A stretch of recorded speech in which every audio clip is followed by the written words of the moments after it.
In Lighthouse Point, Florida, taking care again of one of our amazing customers. We did this installation back in November of 2024. As you see, we're here doing some tune-ups, but what's interesting is this right here.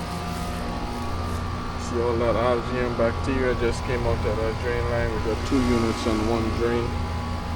But this is what I'm talking about. This is why friends and family is so important. Being part of the plan, getting on it, save you a lot more.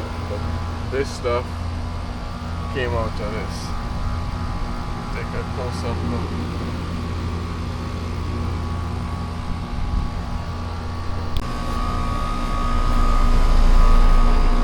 Digital gauges, you gotta have it, man. Gotta have it. Gotta have the gauges tell you everything. That's my coil temperature right here, indoor coil temperature.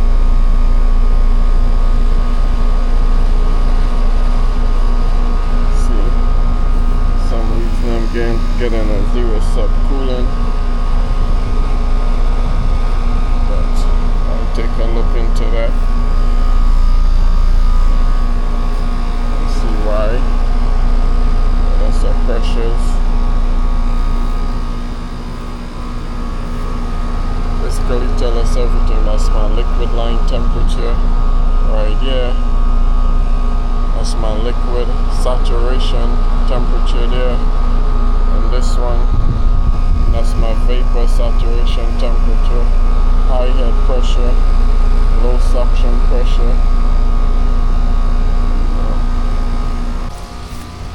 This is a very important step you must always do after flushing the drain line. You fill the trap back up. So the water from the HVAC, from the air handlers, flow on gravity. So if the air handler is sucking air, it prevents the water from flowing. So when you flush it out, fill the trap back up. You can see how that water is going up and down right there. Fill it up.